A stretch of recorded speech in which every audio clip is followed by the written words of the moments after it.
예수님 이름으로 축복하고 기도합니다. 아멘. 하나님 말씀 보겠습니다. 하나님 말씀은 요한일서 4장 10절에서 12절입니다. 같이 합독하겠습니다. 사랑은 여기 있으니 우리가 하나님을 사랑하는 것이 아니요 하나님이 우리를 사랑하사 우리 죄를 속하기 위하여 화목제물로 그 아들을 보내셨습니다. 사랑하는 자들아, 하나님이 이같이 우리를 사랑하셨은즉 우리도 서로 사랑하는 것이 마땅하도다.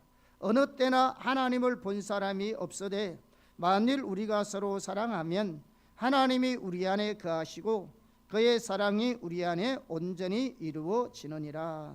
아멘. 오늘은 사랑하는 삶에 대해서 살펴보겠습니다. 우리는 지금 다가오는 하나님의 군대로 세워지기 위해서 필요한 요소들을 살펴보고 있습니다.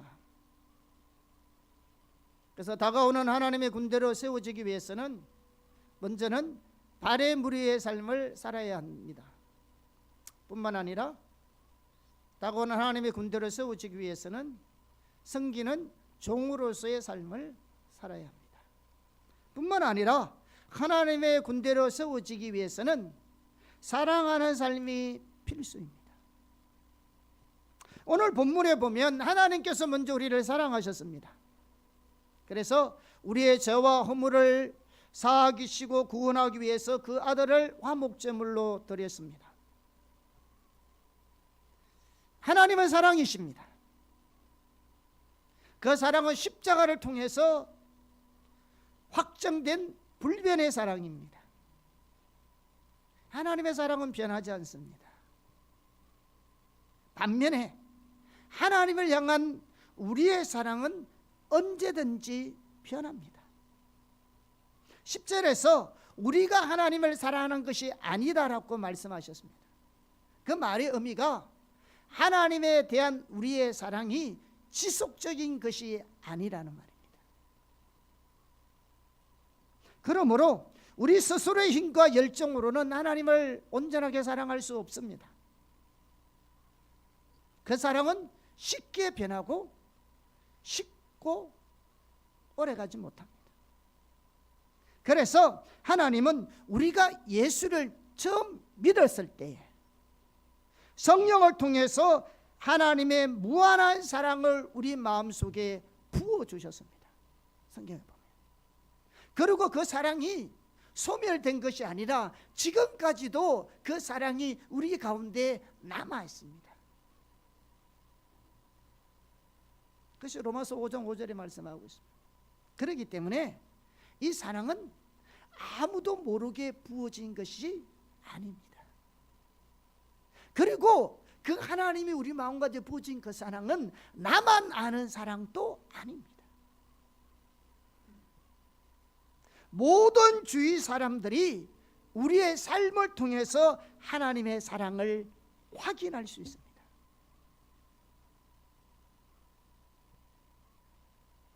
그럼 어떻게 우리 주변의 사람들이 가족으로부터 시작하여 주변 사람들과 세상 사람들 가운데 내 안에 있는 하나님의 사랑을 어떻게 알 수 있냐는 거죠. 오늘 성경 본문에 보면 하나님을 본 사람이 없다고 말씀하고 있는데 어떻게 보이지 않는 하나님을 보여줄 수 있을까요? 바로 사랑하는 삶을 통하여 그렇게 할 수 있다는 겁니다. 사랑은 하나님께 속한 겁니다. 그 하나님의 사랑이 예수 그리스도를 통해 나타났습니다. 또한 사랑을 실천하는 성도들을 통해 나타나고 성취된다고 성경은 말씀하고 있습니다. 그래서 원래 그리스도인들은 사랑의 사람입니다. 우리가 작년에 하나님께서 베트남 선교지 교회들에게 성탄 선물을 마련하여서 섬기라는 감동을 주셨잖아요. 그래서 성경 공부반을 포함해 가지고 34교회에 각 10만 원씩 340만 원을 섬긴 적이 있습니다. 그런데 그때 하나님께서 섬기를 하시면서 주신 감동이 뭐냐 그러면 그들에게 하나님의 사랑을 알게 하라는 겁니다. 하나님의 사랑을 알게. 처음에 그 뜻이 뭔지 잘 몰랐어요. 성경이 있으니까. 근데 오늘 이 말씀을 살펴보니까요, 그 말씀의 의미를 알겠더라고요. 우리가 세상 사람에게, 우리가 우리의 가족에게, 주변 사람들에게 무엇으로 하나님을 보여줄 수 있습니까? 내 안에 하나님의 계심을 무엇으로 증거할 수 있냐고요. 하나님은 예수 믿을 때 그 하나님의 십자가의 사랑을 우리 마음 가운데 부어주셨는데 그 하나님의 사랑이 내 안에 그함을 어떻게 나타내 보일 수 있다는 거예요. 그것은 사랑으로 섬기는 삶을 통해서 가능하다고 말하고 있습니다. 우리가 사랑으로 섬길 때 하나님의 사랑이 나타나고 성취되는 것입니다. 우리가 사랑으로 섬길 때 우리 주변의 사람들이, 우리 가족이 내 안에 하나님의 사랑이 있음을 알 수 있는 겁니다. 나 자신이 하나님과의 친밀한 사랑의 관계 안에 머물러 있음을 알 수 있습니다. 성경이 그렇게 얘기해요. 왜냐하면 어느 누구도 우리 안에 하나님의 사랑이 없으면 온전한 사랑을 할 수 없습니다. 그러므로 믿음의 사랑은 사랑의 삶입니다. 내내 주님이 구하시고 내내 하나님의 사랑에 부음받았다는 증거는 당연하게 사랑의 삶으로 나타나게 되어 있습니다.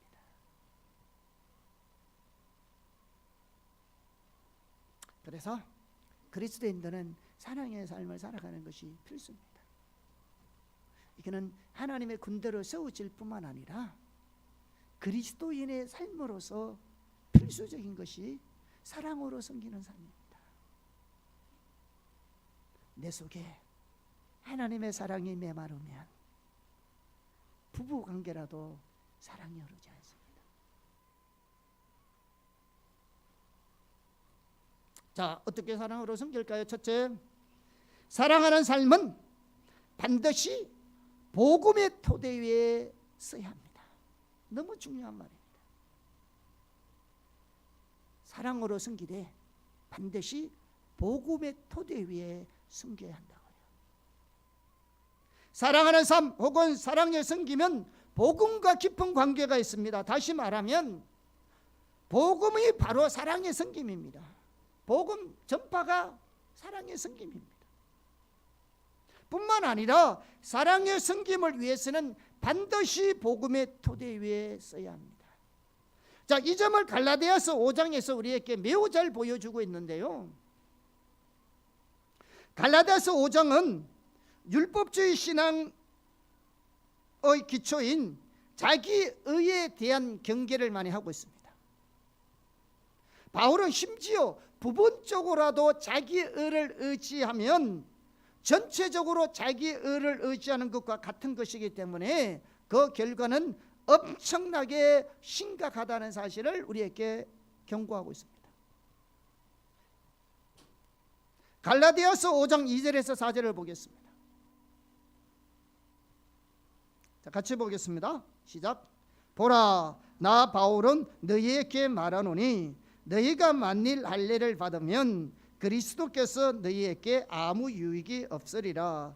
내가 할례를 받은 각 사람에게 다시 증언하노니 그는 율법 전체를 행할 의무를 가진 자라. 율법 안에서 어렵담을 얻으려 하는 너희는 그리스도에게서 끊어지고 은혜에게서 떨어진 자로다.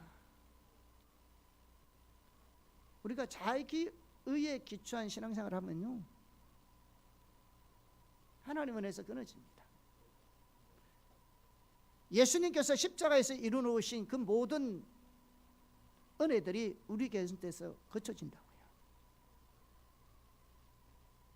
그러면서 사도 바울은 우리의 신앙은 자기의에 기초한 율법주의 신앙이 아니고 믿음에 의한 삶인 것을 말하고 있습니다. 그러면서 그 믿음은 뭐냐? 사랑을 통해서 표현되어진다고 말하고 있습니다. 갈라디아서 5장 6절입니다. 같이 보겠습니다. 그리스도 예수 안에서 할례나 무할례나 효력이 없으되 사랑으로서 역사하는 믿음뿐이니라. 우리가요 믿음이 있다고 하면요 그 사람은 사랑으로 섬기는 삶이 있어야 합니다. 진정으로 믿음 좋은 사람은 사랑으로 섬기는 사람입니다. 달로 때리는, 왜냐? 이 믿음은 사랑으로 역사하는 것이니까요. 믿음 좋다고 하는데 그 사람의 사랑으로 섬기는 삶이 없으면요 그 사람 믿음 좋은 사람은 절대로 아닙니다. 성경이 말하고 있잖아요. 우리의 믿음은 사랑으로 역사하는 믿음이라고요. 믿음과 사랑으로 섬기는 삶은 분리되지 않습니다. 진짜 믿음 좋은 사람 보세요. 사랑으로 섬깁니다. 그러면서 사랑으로 섬기는 삶을 살랐고 권면하고 있습니다. 갈라디아서 5장 13절 시작. 형제들아 너희가 자유를 위하여 부르심을 입었으나 그러나 그 자유로 육체의 기회로 삼지 말고 오직 사랑으로 서로 종로로 타라. 이처럼 사랑의 섬김은 우리 신앙의 본질 그 자체입니다. 우리 신앙 그 자체라고요. 믿음 좋다면서 사랑의 섬김의 삶이 없다면 그 사람 믿음 좋은 사람 아니에요.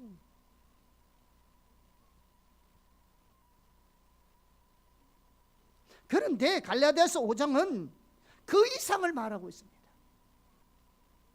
즉 사랑의 섬김의 근거가 오직 십자가 복음이어야 한다는 점입니다. 사랑의 근거, 우리가 사랑으로 섬기는 그 근거, 그 동기, 그 배우가 십자가 복음의 토대 위에서 행해야 된다. 갈라디아서 전반부에는 우리의 믿음이 사랑으로 섬겨야 되는 것을 말하고 있지만 후반부에 보면 육체의 일과 성령의 일에 대해서 다루고 있습니다. 그런데 이 육체의 일과 성령의 일이 전반부 사랑으로 섬기는 삶과 연관되어 있습니다. 5장 전체가 흐름이. 다시 말하면 우리 신앙의 본질인 사랑으로 종로로담에 있어서 철저하게 육체의 일은 멸하고 그리스도의 십자가에 기초하여서 성령으로 행해야 한다는 것을 가르쳐주고 있습니다. 그래서 갈라디아서 5장 이 부분을 마치면서 바울이 뭐라고 결론적으로 말하고 있느냐면 갈라디아서 5장 24절 25절입니다. 같이 한번 보겠습니다. 시작. 그리스도 예수의 사람들은 육체와 함께 그 정욕과 탐심을 십자가에 못 박았느니라. 만일 우리가 성령으로 살면 또한 성령으로 행할지니. 아멘. 그래서 갈라디아서 5장에서 반복적으로 강조하고 있는 것이 뭐냐 그러면 우리의 사랑의 섬김이 참된 섬김이 되기 위해서는 철저하게 십자가의 공로만을 의지하고 섬겨야 한다.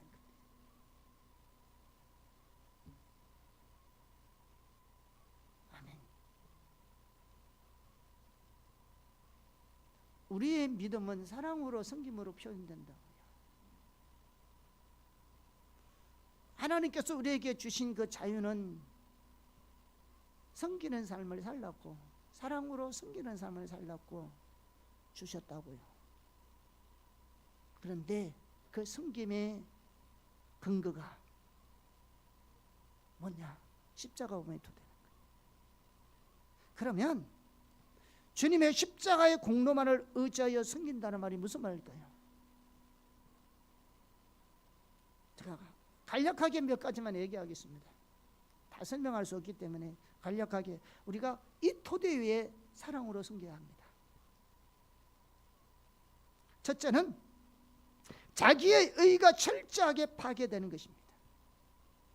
왜냐하면 그리스도 예수의 사람들은 죄된 본성과 정열과 야망 내지는 욕망을 그 본성과 더불어서 십자가에 못 박아버렸기 때문에 그렇습니다. 그래서 주님을 섬기되 자기 의를 드러내면 절도를 합니다. 자기 영광을 위해서 하는 것이 아닙니다. 자기 의는 철저하게 파괴되어야 합니다. 둘째, 십자가의 공로만을 의지하여 주님 앞에 서서 주님의 주권 아래서 행하는 것을 말합니다. 사랑의 섬김에 있어서도 주님의 주권 아래에 행해야 합니다. 무슨 말이냐면 우리가 누구를 사랑하고 섬길 것이냐, 어떻게 사랑하고 섬길 것이냐 하는 것은요, 더 이상 우리의 선택에 있는 것이 아닙니다. 무슨 말인지 알겠죠? 우리가 어느 나라 누구를 섬겨야 될 것은 우리가 선택하는 것이 아니라니까요. 내가 원하는 사람을 사랑하고 섬기는 것이 아니고, 내가 원하는 방법으로 섬기는 것이 아니고, 우리에게는 그런 선택권이 없어요. 아는 사람, 같은 교단, 연출, 그런 걸 통해서 섬기는 것이 아니라고요. 우리에게는 누구를 어떻게 섬겨야 될 선택권이 우리에게 없습니다. 우리는 그 선택권을 이미 십자가에서 포기한 사람입니다. 그 모든 성격은 주인이신 예수님이 가지고 계십니다. 주님이 어디 섬겨라, 누구를 섬겨라, 어떻게 섬겨라 하면 우리는 순종할 따름입니다. 순종. 이것저것 다 따지면 어떻게 섬기겠습니까?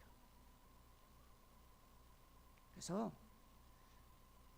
주님의 십자가의 공로만을 의지하여 섬긴다는 말은 주님의 주권 아래 행하는 겁니다. 그분이 하라는 지역에 하라는 곳으로 하면 되는 겁니다. 그리고 셋째, 우리를 향하신 주님의 사랑이 우리 사랑의 섬김의 근거가 되는 것을 말합니다. 다시 말하면 우리의 섬김의 동구는 주님 사랑하기 때문에 그렇습니다. 우리를 향하신 주님의 사랑은 무엇보다도 이미 십자가에서 확정되었습니다. 그래서 십자가에 나타난 우리를 향한 주님의 그 크신 사랑이 너무나 귀하고 감사하기 때문에 우리도 다른 사람을 사랑으로 섬기기 원하는 것입니다. 아멘. 그래서 우리의 모든 사역과 헌신과 희생의 배후 동기는 주님을 사랑하기 때문에 그렇습니다. 내가 좋아서 그 사람을 섬기는 것이 아니라 주님이 그 사람을 사랑하기 때문에 내가 그 사람을 사랑하는 것입니다. 내가 그 일이 좋아서 그 일을 하는 것이 아니라 주님이 그 일을 원하시기 때문에,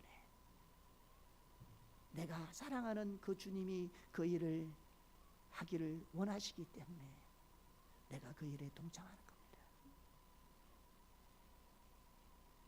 그러니까 원수까지도 사랑할 수 있는 거죠. 왜? 내가 사랑하는 그 주님이 그 영혼을 사랑하기 때문에 내가 그 영혼을 사랑하는 겁니다. 왜? 우리가 사랑으로 섬겨야 될 모든 동기는 내가 그 주님을 사랑하기 때문에, 내가 사랑하는 그 주님이 사랑하는 자를 사랑하고, 내가 사랑하는 그 주님이 하기를 원하시는 일에 내 삶을 드리고, 우리의 섬김의 동기는 내가 주님을 사랑하기 때문에.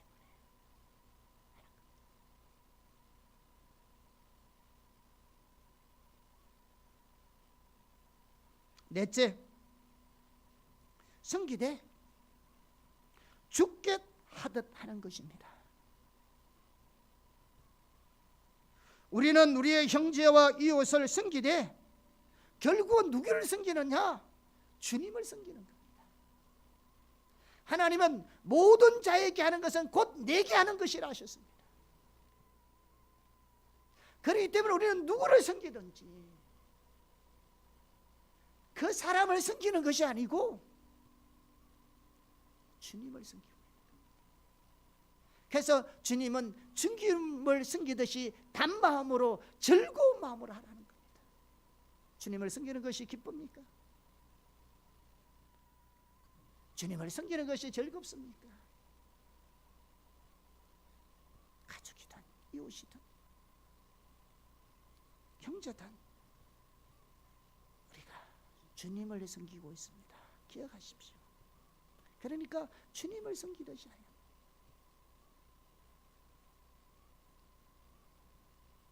마지막으로 주님의 십자가의 공로를 의지한다는 것은 우리가 사랑으로 섬기되 우리의 힘과 자원으로 하는 것이 아니라 주님이 공급해 주시는 힘과 자원으로 하는 것을 말합니다.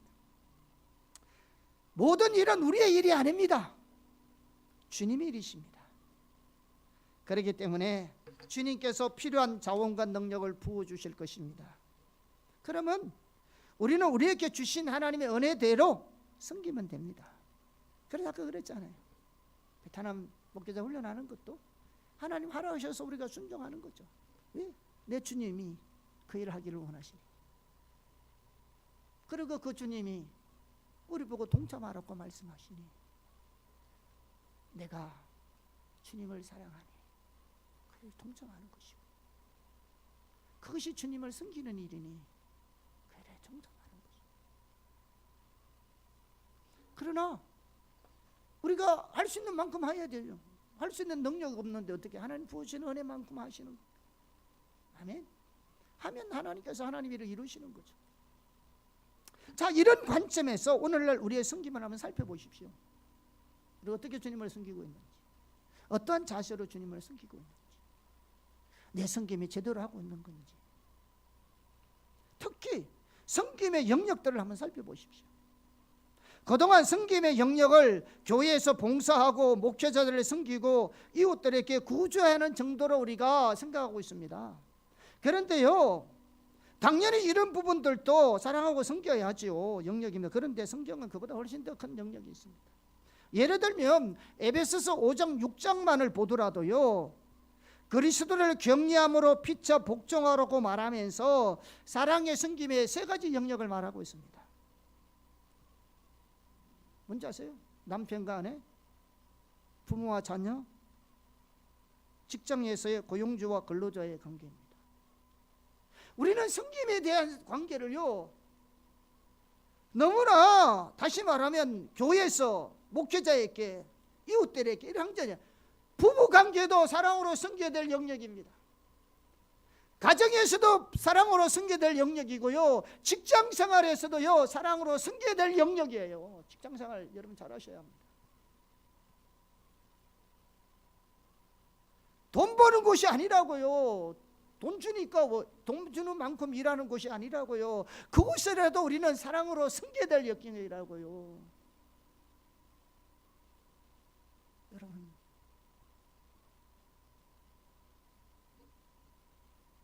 그런데 이 모든 가정에서나 부부관계에서나 직장생활에 있어서도 아까 말했던 십자가의 공로를 의지하여 섬겨야 한다고요. 그 자세로. 여러분, 직장생활 성실하게 잘하셔야 합니다. 성경에 있는 대로 하셔야 돼요. 주님 섬기듯이 직장생활 하셔야 합니다.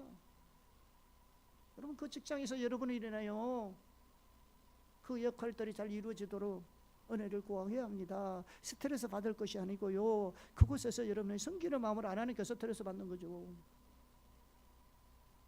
주님처럼 섬기는 듯 안 하니까 그런 거죠. 그러는 게 힘든 거죠. 하나님이 여러분을 그곳에 보내준 것에 돈 벌으라고 보내준 겁니까? 돈 버는 데라고 생각하니까 힘든 거죠. 그곳에도 여러분이 사랑으로 섬겨야 될 곳입니다. 사랑으로 섬겨야 될 곳이라고요.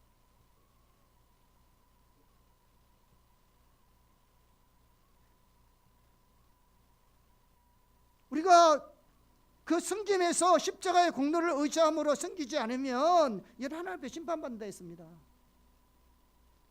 에베소 6장 우리 5절에서 8절 한번 볼까요? 에베소서 6장 시작. 종들아 두려워하지 말고 두려워하고 떨며 성실한 마음으로 육체의 상전에게 순종하기를 그리스도께 하듯 하라.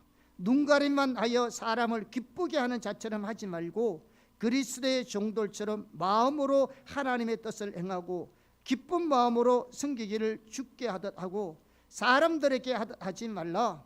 이는 각 사람이 무슨 선을 행하든지 종이나 자유인이나 주께로부터 그대로 받을 줄을 알미니라. 지금 이 문을 무슨 말인지 아세요? 직장생활에 대한 이야기입니다. 여러분, 이 시대에 직장생활은 인것도 없었어요. 노예시대고 종과 상전의 관계가 확실한 그런 가운데서도 뭐라고 말합니까? 눈가름을 하지 말아라.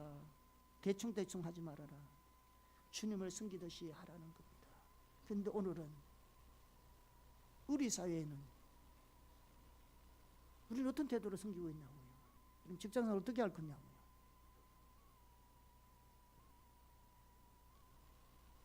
뭐 때문에 스트레스 받냐고요. 우리가 해야 될 일을 잘하고 있냐고요. 나는 글로벌 공동체도 오늘 이 설교를 들었으면 좋겠습니다. 지금 생방송 안 듣더라도 유튜브로 꼭 들으시기를 축복합니다. 여러분, 이런 자세로 주님을 섬겨야 한다고요. 직장생활 해야 한다고요. 육체 상전에게 순종해야죠. 직장 상사에게 순종하며 살아야죠. 스트레스 받을 게 아니라요, 순종하며 살아야 합니다. 눈가림만 하고 사람 기쁘게 하려고 하지 말고 그리스도의 종처럼 일해야 된다고요. 여러분 직장에 그렇게 하고 계세요? 기쁜 마음으로 주님께 섬기는 자예요. 이렇게 직장생활을 섬기면 믿음의 영향력이 있을 거 아니에요. 하나님을 통해서 그곳에 하나님의 생명이 흐를 거 아닙니까? 조직의 문화는 내가 어떻게 하느냐가 바뀌는 거지, 그 조직이 내게 뭘 주는 것이 아닙니다. 여러분, 내가 조직을 바꿀 수 있는 겁니다. 하나님의 사랑으로. 사랑과의 관계를 내가 하나님의 사랑으로 이런 신앙의 자세로 섬길 때 상사를 바꿀 수 있는 것이고 분위기를 바꿀 수 있는 것이고 직장 동료들의 관계를 바꿀 수 있는 겁니다.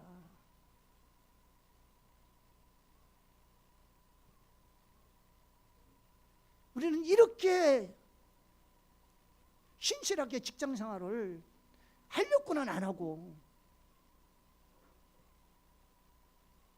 그 문화와 조직에서 주기를 원하는 그것만 바라고 있는 거잖아요. 하나님 그거 가서 그거 하라고 하는 건데. 가정도 마찬가지고 다 마찬가지야. 사랑으로 섬겨야 될 영역이라고요. 부부관계도.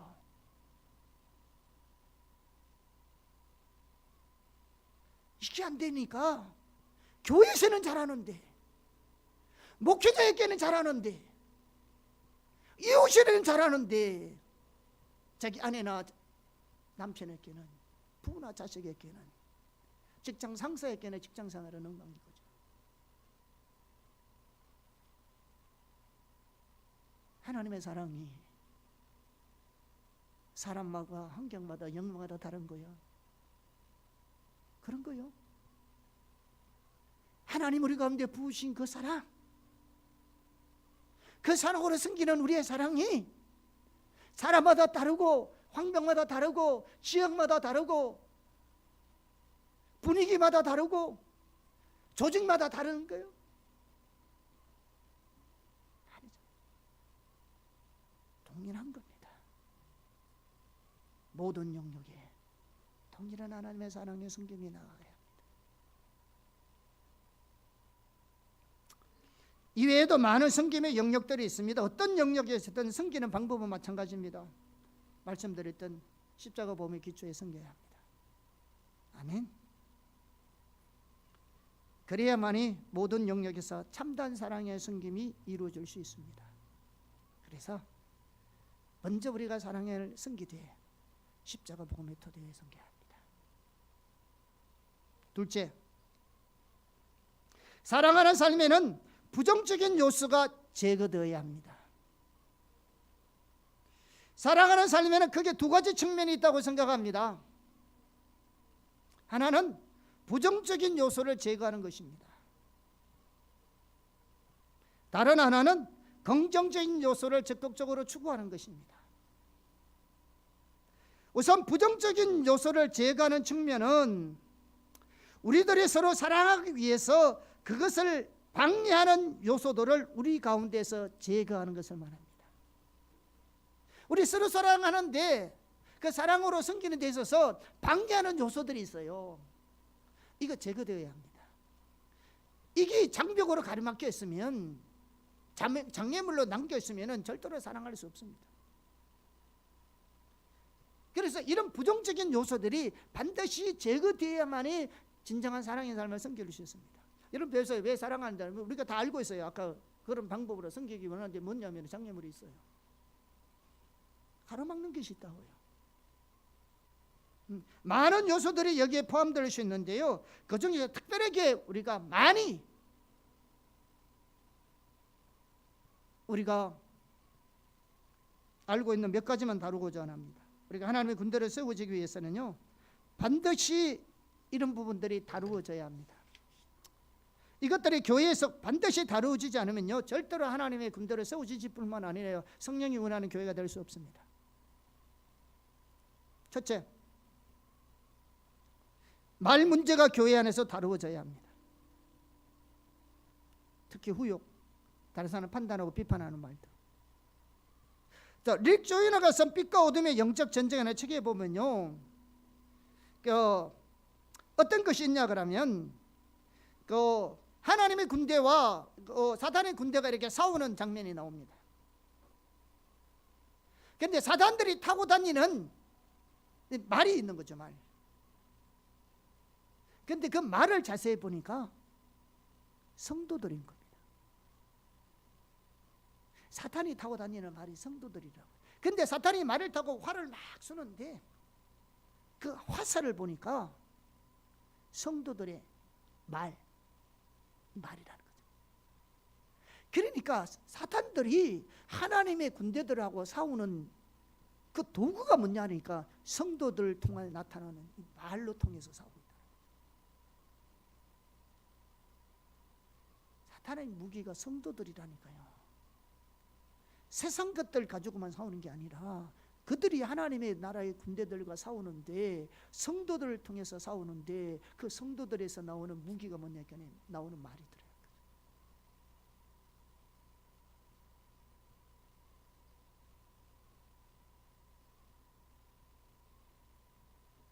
사탄의 세력들이요, 육적이고 깨어있지 못한 성도들이 하는 말을 통해서 하나님을 따르는 성도들을 공격하고 대적하고 있는 겁니다.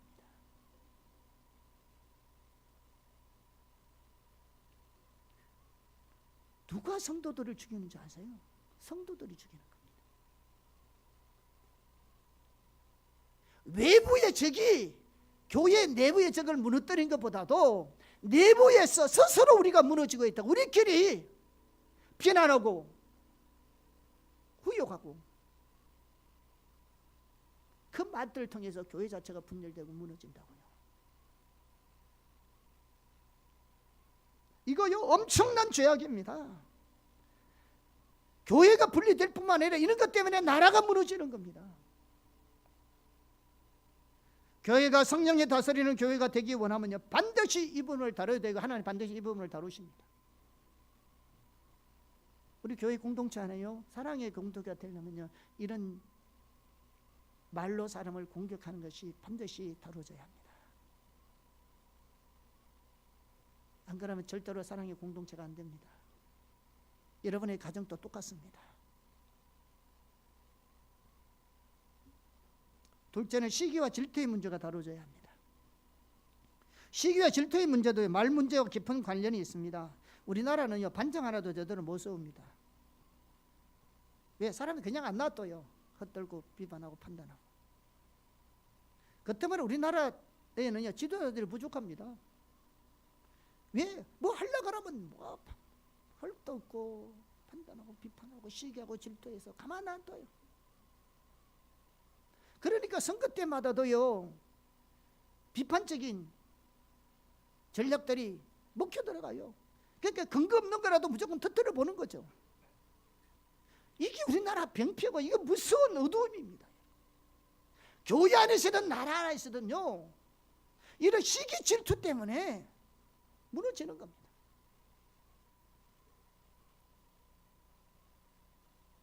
오늘날 이러한 문제가 다루어지지 않기 때문에 많은 교회들이 놀라운 성령의 은사가 나타나고 있음에도 불구하고 오히려 그것들 때문에 교회가요 갈라지고 많은 사람들이 상처를 입는 겁니다. 시기 질투 때문에. 우리나라는 남 잘 되는 건 못 봐요. 그래 오죽 했으면 이런 속담이 있겠어요. 사촌이 눈을 싸도 배가 아프다고. 축복해 줄 일을 나는 배가 아프는 거 왜? 남은 잘 때는 꼴을 못 봐. 남이 잘 되는 걸 꼴을 못 본다니까요. 이거 반드시 우리가 다뤄줘야 합니다. 시기 질투를 이기는 문제는 간단합니다. 우선 어떤 사람에 대해서 시기하는 마음이 생기면요, 그 사람을 찾아가서 고백하고 용서를 구하는 겁니다. 나는 내게 이런 마음, 시기하는 마음이 있다고 고백해요. 왜냐? 마음속에 질투를 이기는 방법은요, 드러내는 겁니다. 드러내면요, 상당한 영적 성결을 경험할 수 있고요. 그 다음에요, 시기가 나는 그 사람을요, 다른 사람 앞에 칭찬하는 겁니다. 시기 안 하려면요, 내가 시기하고 있는 그 사람을 다른 사람 앞에서 그 사람을 칭찬해 주는 겁니다. 비판하고 판단하는 것이 아니고요, 욕하는 것이 아니고요, 칭찬하십시오. 그러면요, 시기와 질투의 사슬이요, 삶 속에 끊어집니다. 그리고 교회에서요, 성도들이 이렇게 하면요, 교회 안에서 시기와 질투의 영역이 거칩니다. 반드시 그러게. 여러분, 시기심 나면요, 그 사람, 다른 사람에게 그 사람을 많이 칭찬해 주세요. 그런 외에는 끊을 방법이 없습니다. 그 사람들 찾아가서, 야, 나 이렇게 너 질투해서 시기해서, 이런 마음도요, 고백하는 것도 좋습니다. 왜냐하면 그것만큼 영향력을 끊어내는 거, 좋은 영향력을 끊어내는 좋은 방법이 없습니다. 셋째는 판단의 문제입니다. 성경에 보면요, 판단의 문제를 반복해서 강하게 다루고 있습니다. 성경에 의하면 판단은 교만에서 나온 것이고요, 판단하는 자는 말씀을 지키는 자리에 있는 것이 아니고 말씀을 심판하는 자리에 있다고 말합니다. 그리고 판단하는 자는 상대방을 판단한 것 같지만 상대방을 판단하는 것이 아니라 결국 상대방의 주인이신 하나님을 판단하는 것이라고 말하고 있습니다. 잘 들으세요. 다시 한번 말할까요? 판단은 교만에서 나온 것이고 판단은 말씀을 지키는 자리에 있는 것이 아니고 말씀을 심판하는 자리에 있습니다. 그리고 판단하는 자는 상대방을 판단하는 것이 아니고 그 상대방의 주인이신 하나님을 판단하는 것입니다. 그러므로 이 판단은 정말로 무서운 것입니다. 자, 로마서 14장 4절 그리고 10절에서 13절을 보겠습니다. 시작. 남의 하인을 비판하는 너는 누구냐? 그가 쓰이는 것이나 넘어지는 것이 자기 주인에게 있음에 그가 세움을 받으리니 이는 그를 세우시는 권능이 주께 있음이라. 10절. 네가 어찌하여 네 형제를 비판하느냐? 어찌하여 네 형제를 없이 여기느냐? 우리가 다 하나님의 심판대 앞에 서리라. 기록되었으되 주께서 이르시되 내가 살았노니 모든 무릎이 내게 꿇을 것이요 모든 혀가 하나님께 자백하리라 하였느니라. 이러므로 우리 각 사람이 자기 일을 하나님께 직구하리라. 그런즉 우리가 다시는 서로 비판하지 말고 도리어 부딪힐 것이나 거칠 것을 형제 앞에 두지 아니하도록 주의하라. 여러분 무슨 말인지 아세요? 우리가 상대방을 이렇게 비판하고 판단했던 모든 것이요 하나님 앞에 그냥 가면 직구합니다. 직구. 이 직구란 말은 무슨 말인지 아세요? 내가 그 하나님 앞에 섰을 때는 내가 가려서 말 못합니다. 하고 싶은 말 하고 하기 싫은 말 안 하고 아는 게 아니라 하나님 앞에 딱 서면요 우리 배는 고삐 풀린 말처럼요 내 의지와는 상관없이 하나님 앞에 그냥 모든 일을 말하게 되었습니다. 이거는 숨길 수 없습니다. 제어할 수도 없습니다.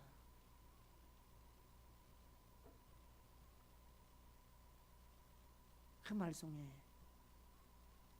시기하고 질투하고 후욕하고 판단했던 그 말들이 직구합니다.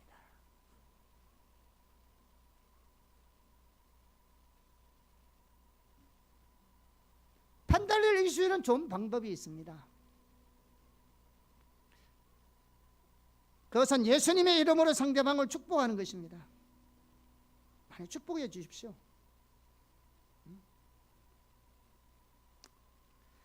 이렇게 축복하면요 하나님의 판단을 이길 상대방의 판단하는 것을 이길 뿐만 아니라요 하나님께 놀란 친밀함을 경험하게 될 것입니다. 넷째는 정직하지 못한 겁니다. 우리는 거짓말을 너무 습관적으로 합니다. 이것은 우리나라 조상 대대로 내려오는 체면 문화와 결탁되어서요 매우 교묘하게 포장되어 있습니다. 대부분의 사람이 말할 때 액면 그대로 말하지 않습니다. 항상 무언가를 깔고 얘기합니다. 그러니까 그 의중을 알기가 매우 어려워요.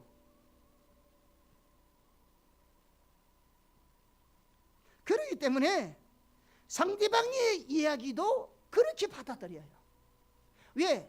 자기가 항상 뭔가 의도를 가지고 말할 때 정직하게 말하지 않고 돌려서 이렇게 말하기 때문에 상대방의 말도 그렇게 듣는다고요.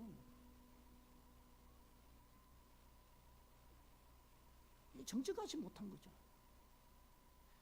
여러분 내가 누구에게 내가 사랑합니다 이렇게 말하면 액면 그대로 받아들여야 되잖아요. 안 받아들여요. 얘가 왜 사랑하지? 무슨 의도로 하는 말이지? 우리 이렇게 말해요. 그럼 니 무슨 말로 그래 하는 거예요? 아니 있는 대로 안 받아들여요. 우리는 있는 대로 안 받아들여요. 자기가 있는 대로 말하지 않으니까 받아들이는 사람도 정직하게 말하고 있음에도 불구하고 그대로 안 받아들이는 거죠.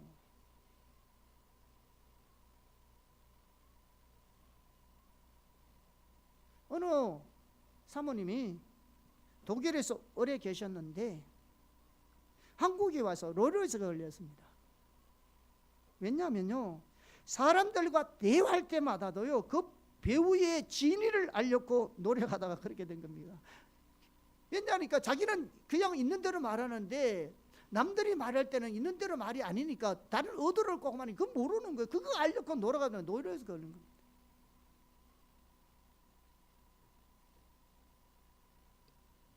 어떤 목사님은요 미국에서 유학 고작 7년 했는데요 한국에 돌아와서 사람들의 5년이 지나서야 비로소 사람들의 생각을 무슨 말로 무슨 생각을 하는지 알겠더래요. 5년 지나서. 미국 생활 7년밖에 안 했는데.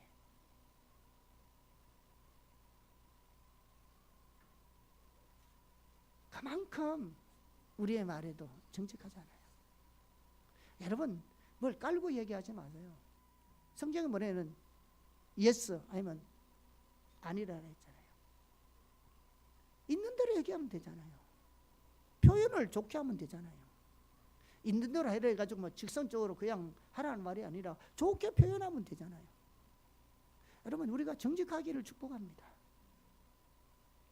더 이상 생각할 거리도 없는 말 그대로, 내가 말한 그대로 전달하고 이해하는 것이 중요합니다.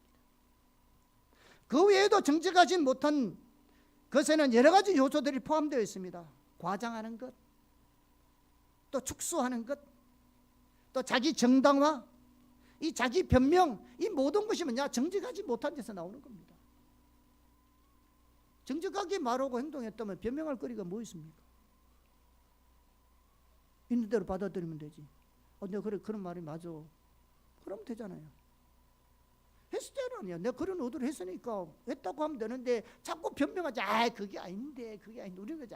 그 말 아닌데. 내가 그런 의도를. 왜냐하면 서로 말이 정직한 대화가 안 주어졌으니까 그런 오해가 생기는 거죠. 그러니까 그거 설명한다고 스트레스 받고 그 사모님처럼 노이로제 걸리는 거죠. 사실은 이런 변명. 여러분 얼마나 진액이 빠진지 아세요?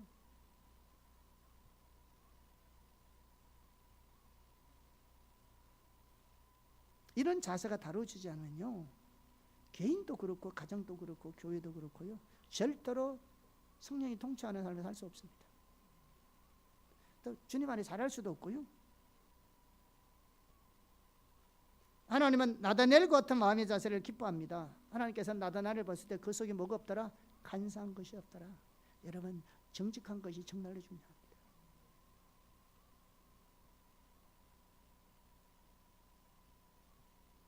하나님 앞에서는 정직함이 필수 중에 필수입니다. 성령이 한 삶을 살기 위해서도 그렇고요, 주님과 친밀한 교제를 위해서도 그렇고요, 여러 가지 하나님의 은혜를 경험하기 위해서도요, 정직한 것이 필수입니다. 다섯 번째, 사랑하는 삶을 위해서 우리 가운데 제거해야 할 것이 아니냐? 용서하지 않는 마음입니다. 이것 또한 우리 가운데 매우 가득합니다. 여러분 용서하지 않는 마음이 얼마나 큰 죄악인지 아세요?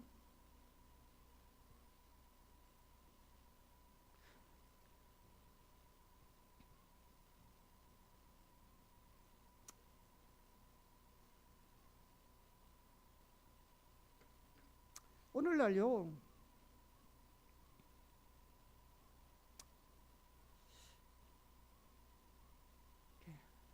하여튼 설교 다 합시다. 할렐루야. 자, 건너뛰고 좀 할라 했지만은 다 합시다. 이는 두고 들어야 될 말씀입니다. 저 또한 마찬가지고, 두 번 다시 할 수 없으니까 합시다. 우리는 그동안 많은 경우 깨어진 관계 속에 살고 있어요. 부부간에도 그렇고요. 요즘 가정을 봐도 깨어지지 않는 가정이 없어요. 부모 자식 간의 관계, 부부 관계, 형제와 이웃들 관계 등 실로 깨어진 관계가 너무 많습니다. 오늘날 이야기 들어보면 진정하게 건강한 가정 가운데, 관계 가운데 자라난 사람이나 살고 있는 사람들이 정말로 예외일 정도로 많습니다. 예외일 정도로.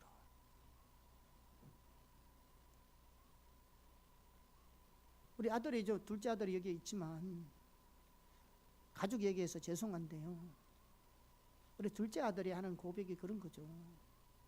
제가 오늘날 가족의 소중함을 알더라고요.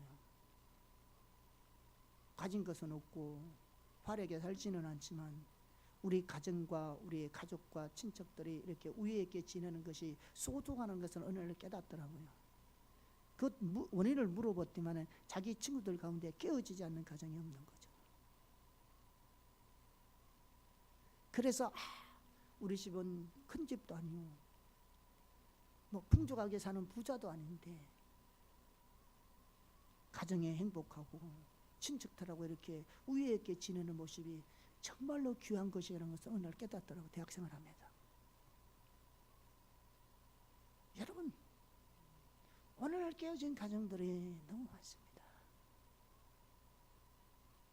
우리는 어린 시절 자라면서 부모에게 매맞기도 하고요, 형제들에게 치고받고 싸우기도 했습니다. 그렇잖아요. 그런데 그걸 삶의 한 부분이라고 생각했지 상처라고 생각하지 않았습니다. 사실 80년대만 하더라도요, 상처라는 말은 낯설게 여겨졌습니다. 그런데 어느 날 부모에게 받은 상처, 가정의 상처도 우리나라에서 급속도로 상처라는 것들이 나타나기 시작했습니다. 왜 그런지 아세요? 관계를 소홀히 여겼기 때문에 그렇습니다. 관계가 심각하게 깨어져 있습니다. 현재 우리나라의 이혼율이요, 2상 중에 1상은 이혼합니다.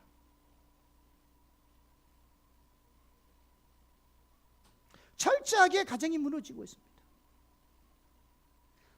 황혼 이혼이 늘고 있습니다. 교회에서도 예외가 없을 정도로 관계가 무너져 있습니다. 안타깝게도 교회에서도 관계를 회복할 줄 거의 모르고 있습니다. 한번 깨어지면 교회 떠나지 회복을 하지 않습니다.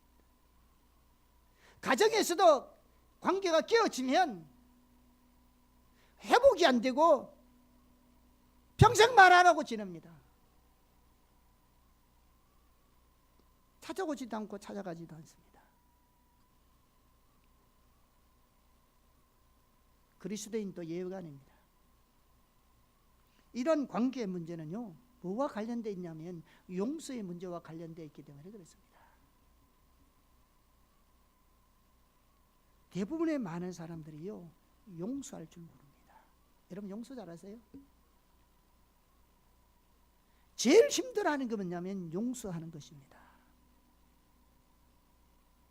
그래서 용서할 줄 모르니까 깨어진 관계들이 상처로만 남지 회복되지 않습니다. 그런데 이거 그리스도인들도 예외가 아니에요.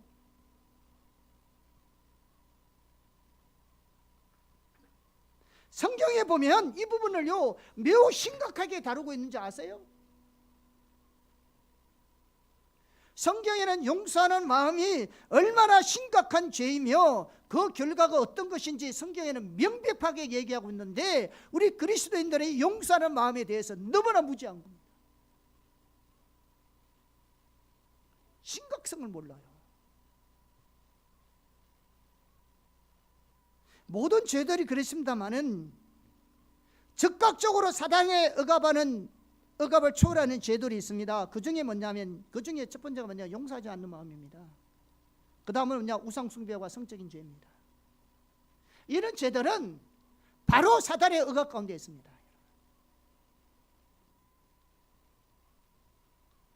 그러니까 관계가 깨어진 그 가정이나 그 삶 속에 무슨 행복이 있겠어요? 무슨 하나님의 생명이 있고 무슨 하나님의 은혜가 있고 그게 무슨 행복이 있으며 무슨 사랑이 흐르겠어요? 사단의 억압만 있지. 불행한 거죠. 미움과 정오와 다툼이 있죠. 왜? 사단의 억압이 있다니까요. 성경은 우리들이 다른 사람을 용서하지 못할 때 사단은 우리 삶 속에 발판을 마련한다고 말하고 있습니다. 에베소서 4장 26절에서 27절을 보겠습니다. 같이 볼까요? 분을 내어도 죄를 짓지 말며 해가 지도록 붐을 품지 말고 마귀에게 틈을 주지 말아라. 이 틈이 뭔지 아세요? NIV 성경에 뭐라고 나왔어요? 풋홀드, 발판이죠.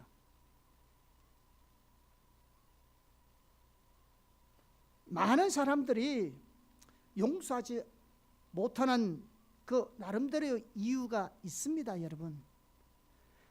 그 이게 용서하지 못하는 이유가 없는 게 아니에요. 그리고 그들이 용서하지 못한 이유들 중에서는 여러 가지 이유가 있기 때문에 그것 때문에 그들이 옳고 정당하다고 말합니다. 왜? 합당한 이유가 있으니까요. 그 이유들이요, 합당해요. 합당한 이유라니까요. 변명의 여지 없는 합당한 이유라고요. 그래서 이런 이유들이 너무나 합당한 이유이기 때문에 내가 용서하지 않는 것은 정당하다고 생각해요. 그러나 그것은 절대로 정당하지 않습니다.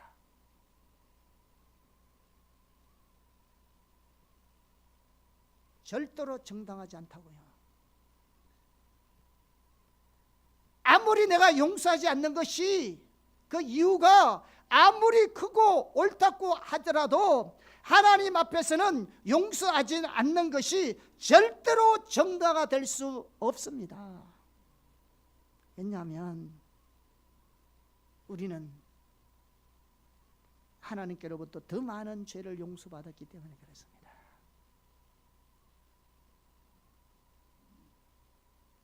이것이 바로 마태복음 18장에 나오는 1만 달란트의 비유가 의미하는 바입니다.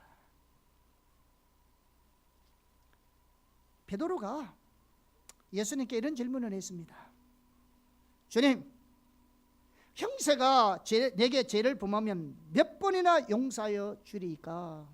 7번까지 하오리까? 그 당시 7번이면 굉장히 많이 용서하는 겁니다. 정해진 율법의 규정보다 훨씬 많이 용서하는 거죠.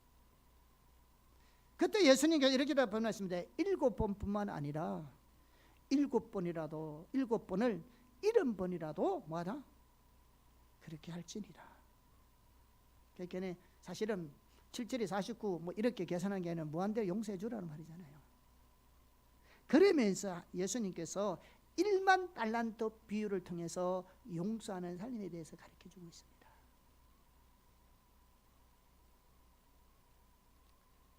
우리가 상대방을 미워하는 마음을 갖거나 용서하지 못하는 마음을 갖게 된 이유가 당연하게 상대방이 나에게 상처를 주거나 아픔을 주었거나 큰 손해를 끼쳤기 때문에 우리가 그렇게 원망하고 미워하고 용서하지 못하고 있는 거잖아요.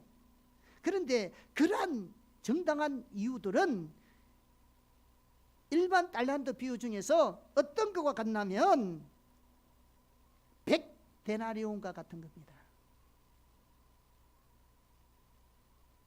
다른 사람을 용서하지 못하는 정당한 이유들이 뭐가 같았냐면 예수님의 비유에서는 100데나리온과 같은 겁니다. 여러분 100데나리온은요 적은 돈이 아닙니다. 장정 한 사람이 100일 동안 벌은 분삭이에요. 여기 100일의 월급이에요. 큰 거죠. 그래 결코 작은 게 아닙니다. 이처럼 상대방이 우리에게 범한 잘못이나 끼친 손해가 결코 작은 일이 아닙니다. 크게 상처 주었어요. 큰 아픔을 주었어요.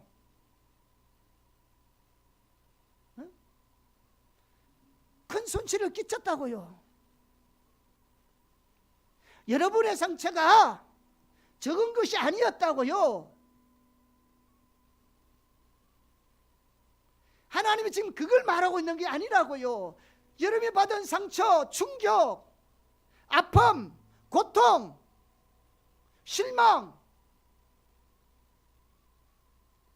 이게 적은 것이 결코 아니라고요. 하나님은 적다고 생각하지 않아요.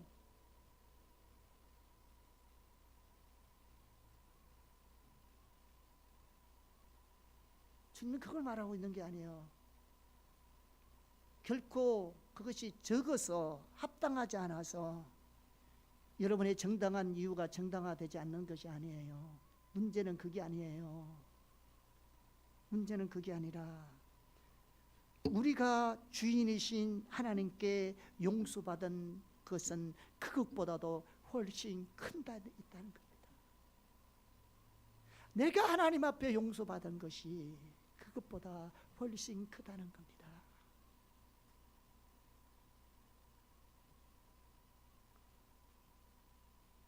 내가 받은 상처와 아픔과 실망이 결코 적은 것이어서 정당화될 수 없는 것이 아니라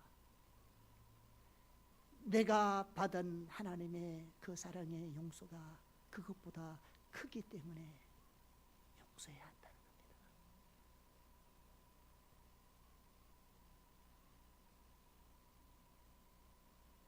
성경은 그것을 1만 달란트 탕감받은 것이라고 말하고 있습니다. 여러분 1만 달란트가 얼마 되는 줄 아세요? 아까 100데나리온을 받았댔잖아요.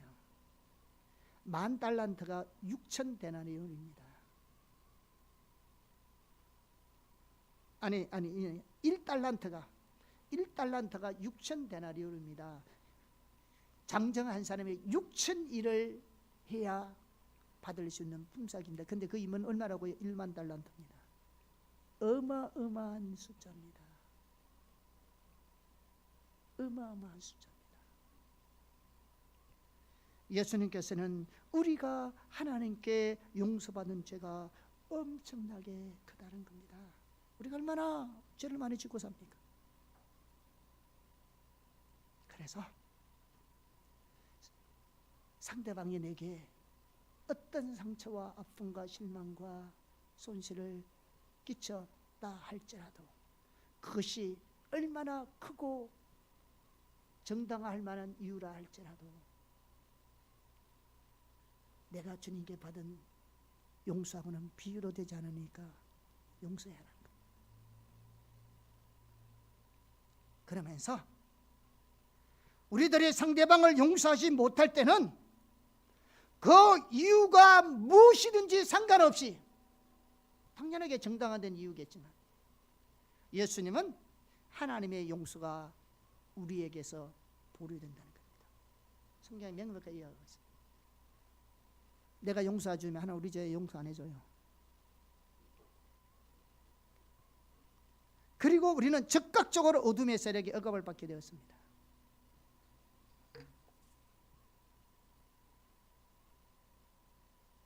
여러분, 용서는요 선택의 문제가 아니고요 필수입니다. 우리의 그 많은 죄를 하나님께로부터 용서받았기 때문에 우리도 상대방을 용서해야 합니다. 용서하기를 결단하시기를 바랍니다. 용서하지 않는 마음 때문에 여러분 온갖 육체의 질병도 가져올 겁니다. 왜? 어둠의 억압의 세력가 지배받게 되어 있거든요. 그런 거 많이 봤습니다. 용서하지 못해서 생기는 질병 가지고 있는 사람 많이 봤습니다.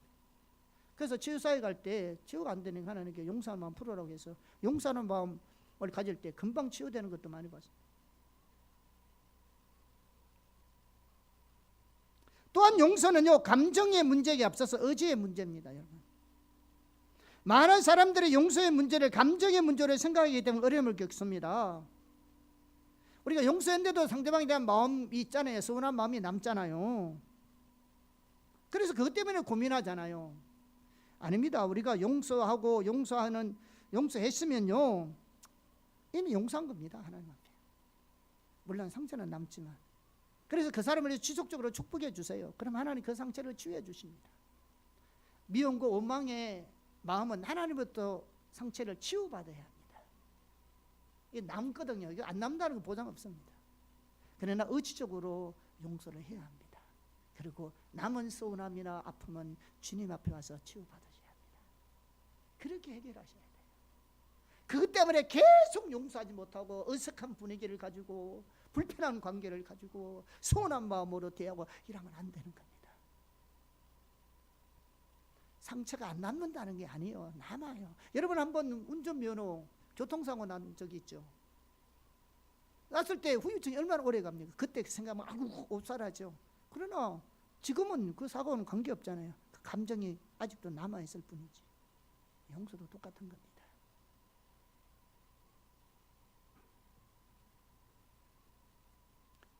그래서 여러분 상대방에게 여러분이 생각할 수 있는 모든 좋은 것으로 상대방에게 예수님으로 축복하십시오. 그 서운한 마음과 미워하는 마음이 남아있으면 계속해서 여러분 축복하시기를 축복합니다. 계속 하셔야 합니다. 남아있으면 계속 하셔야 합니다. 상대방에게 내가 할 수 있는 모든 은혜를 통해서 하나님께 축복해 주십시오. 그러면 사라질 때까지. 그러면 사랑도 회복되고 내 마음도 치유됩니다. 아멘. 여러분 가정에서나 사회에서나 직장에서나 교회에서 사랑으로 섬기는 삶을 살려면 이런 부정적인 요소를 반드시 버려야 합니다. 구욕, 시기 질투, 남을 판단하는 것, 정직하지 못한 것, 용서하지 못한 마음, 이 반드시 버려야 합니다. 그래야 사랑의 삶을 살 수 있습니다. 마지막으로 사랑하는 삶에는 긍정적인 요소를 적극적으로 추구해야 합니다. 사랑하는 삶에는 단순히 부정적인 요소를 제거하는 면만 있는 것이 아닙니다. 적극적으로 사랑을 해야 합니다. 사랑하는 삶은 그리스도의 삶과 직결되어 있는데요, 그리고 그것은 그리스도의 고난에 동참하는 것과도 직결되어 있습니다. 사도 바울은 그리스도 부활의 능력을 알기를 간절히 원했을 뿐만 아니라 그리스도의 고난에 동참함도 알기를 원했습니다. 빌립보서 3장 10절입니다. 같이 읽어볼까요? 내가 그리스도와 그 부활의 권능과 그 고난의 참여함을 알고자 하여 그의 죽으심을 본받아. 뿐만 아니라 바울은 자신뿐만 아니라 모든 그리스도인의 삶이 그리스도의 고난에 함께 동참하는 삶을 살아야 한다고 말하고 있습니다. 로마서 8장 16절에서 17절입니다. 시작. 성령이 친히 우리의 영과 더불어 우리가 하나님의 자녀인 것을 증언하시나니 자녀이면 또한 상속자 곧 하나님의 상속자여 그리스도와 함께한 상속자니 우리가 그와 함께 영광을 받기 위하여 고난도 함께 받아야 할 것이니라. 자, 그렇다면 우리가 그리스도의 고난에 동참한다는 말이 무슨 말일까요? 그리스도의 고난이 부족하기 때문에 우리가 그 부족한 부분을 채워야 한다는 말입니까? 당연히 전혀 그런 말이 아닙니다. 그리스도의 고난은 그 자체로서 완전합니다. 더 이상 우리가 채워야 될 부분이 아닙니다. 그러나 그리스도의 온전한 구원과 사랑이 다른 사람에게 전달되기 위해서는 누군가가 그리스도를 위해서 희생해야 합니다. 다시 한번 할까요? 그리스도의 온전한 구원과 사랑이 다른 사람들에게 전달되기 위해서는 누군가는 그리스도를 위해서 희생을 해야 합니다. 그러므로 우리가 그리스도의 고난에 동참한다는 말은 우리가 그 희생을 감당하는 것을 의미합니다. 누군가는 희생해 주어야 해요. 그래야 주님의 복음이, 주님의 구원이, 주님의 사랑이 다른 사람에게 전달됩니다. 누군가 희생하지 않으면 무엇으로 전달됩니까?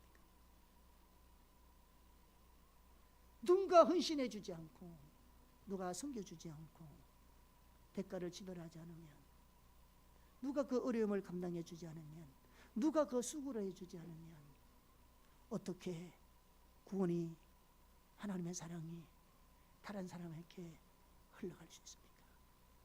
우리가 그리스도의 고난에 동참한다는 말은 바로 그것입니다.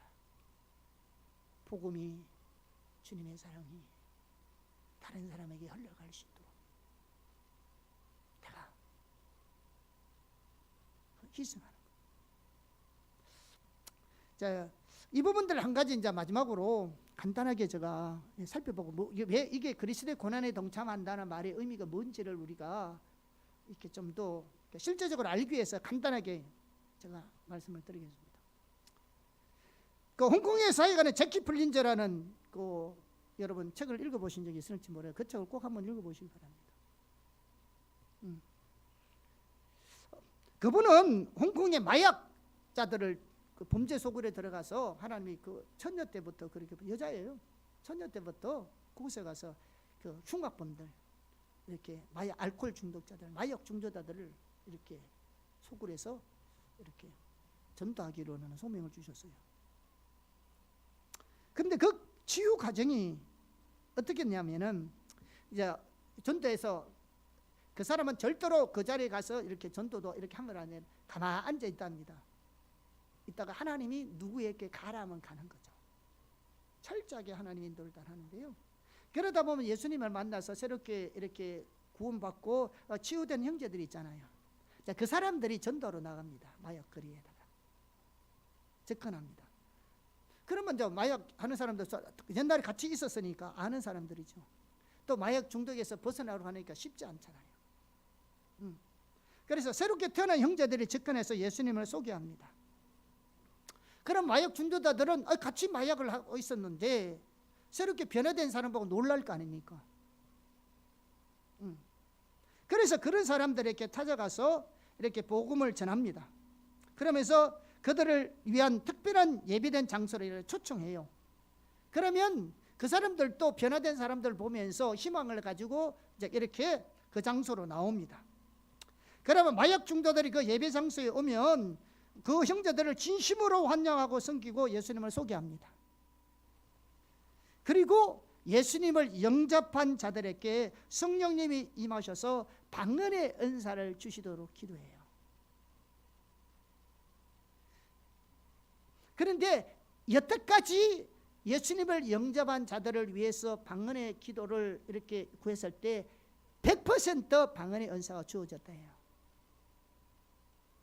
그럼 이때부터 그들을 위한 치유 과정이 시작된답니다. 그런데 한 사람이 마약으로부터 완전히 치유함을 얻는데 얼마나 걸릴까요? 10일이 걸린답니다. 대단한 겁니다, 여러분. 한 사람이 마약으로부터 온전하게 치유되는 것이 10일 정도 걸린답니다.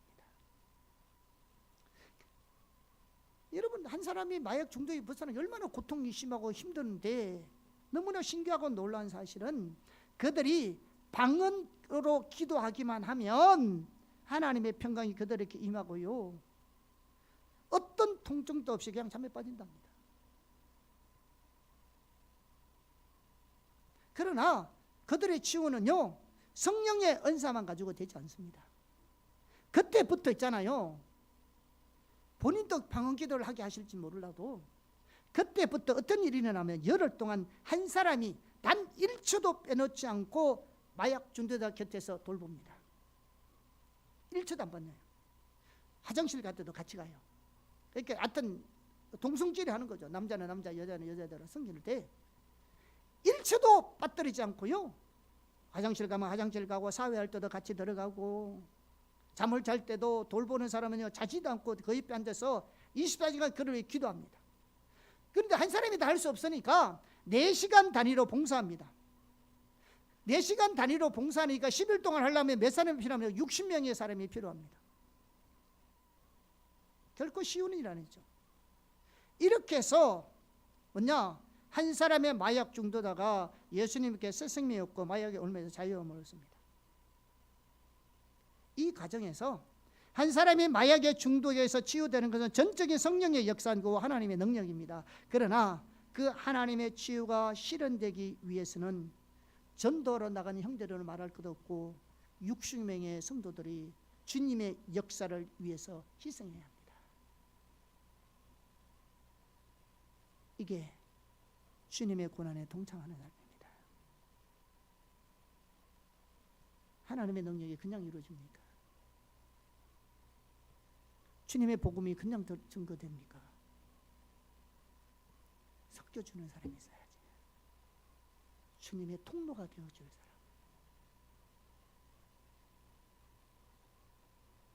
이게 사랑입니다.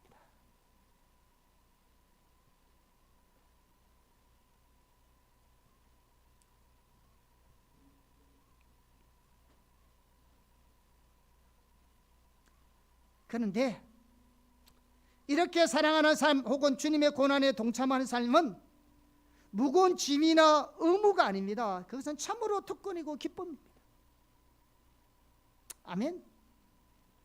이런 희생이, 이런 수고가, 이런 피곤함이 짜증스러운 것이 아니고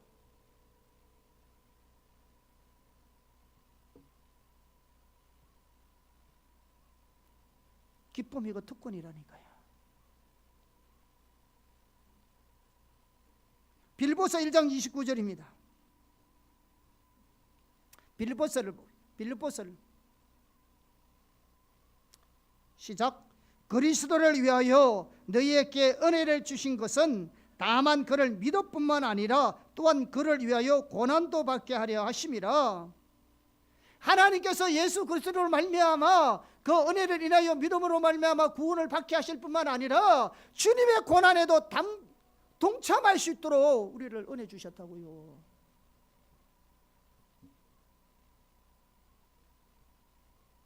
여러분, 주님을 받는 고난은 특권이라고요.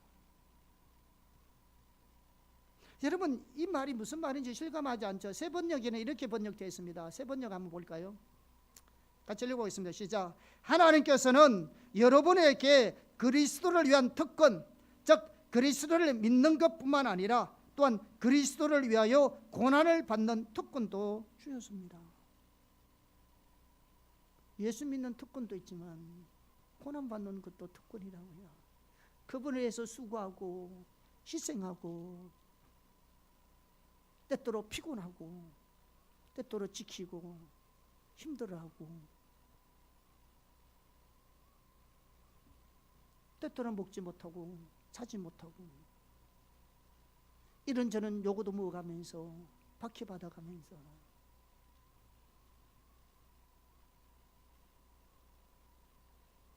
그런 삶이 나를 초라하게 만드는 것이 아니고 특권이라고요. 이게 특권이라니까. 누가 그렇게 살겠어요? 누가 그렇게 하겠냐고. 그리스도인이 아니면 예수 믿는 특권, 주를 위하여 고난받는 특권이라고요.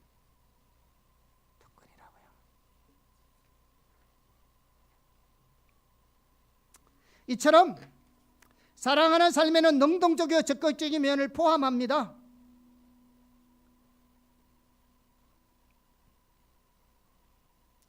하나님 나라의 역사는 누군가의 희생과 헌신이기 때문에 하나님의 뜻이 이루어지고 생명과 구원의 역사가 일어나는 것입니다. 우리가 이래 적극적으로 동참하기를 예수님으로 축복합니다. 그런데 우리는 이 부분에 있어서도 문제입니다. 왜냐하면 우리들 대부분은 구체적으로 어떻게 사랑하는가를 모르기 때문에 그렇습니다. 남들은 말할 것도 없고 심지어 자기 아내나 남편 혹은 자기 자녀들 같은 가족들마도 사랑할 줄 모릅니다. 자, 이 부분에 대해서는 오스간 탐스의 관계 중심 전도를 보면 책에 보면 잘 나와 있습니다. 단순히 전도에 대한 책만 다루는 것이 아니고요, 기독교인의 사랑하는 삶의 양식에 대해서 다루고 있습니다. 이번에 말하는 게 사랑하는 것이 우리의 삶의 양식이 되어야 된다. 양식, 라이프 스타일. 그리스도인은요, 라이프 스타일이 사랑하는 삶입니다. 우리 속에 있는 하나님의 사랑을 드러내는 것이라고요. 보이지 하나님을 보여주는 것이 사랑하는 성김의 삶에서 나타난다고요.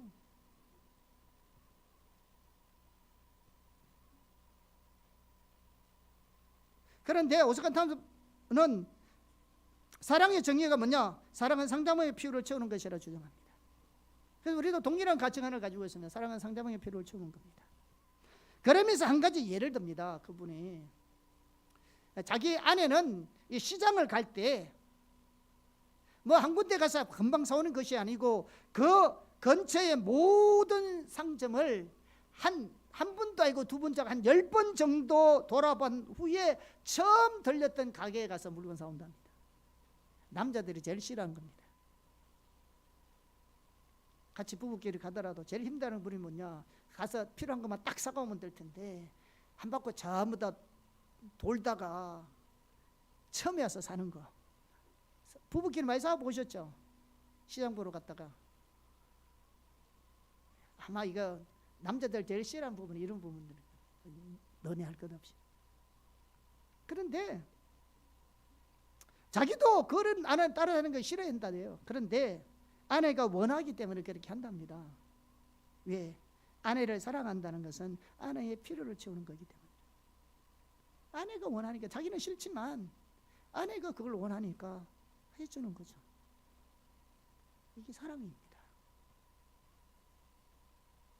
우리 모든 삶의 영역에서 사랑하는 삶이 배워지기를 바랍니다. 우리 가정에부터, 부부관계로부터, 직장으로부터, 교회는 물론이기는 우리 모든 삶의 영역에서 이런 하나님의 복음이, 하나님의 성령이 다른 삶을 통해서 흘러갈 수 있도록 그 일에 헌신적으로 동참하는 저와 여러분의 삶이 되기를 예수의 이름으로 축복합니다. 아멘. 감사합니다. 오랫동안 했는데요. 기도하고 마칠게요. 우리 각자 사실 사랑하는 삶이 쉽지 않습니다. 우리 속에 하나님의 사랑이 흘러 넘쳐야 되고요.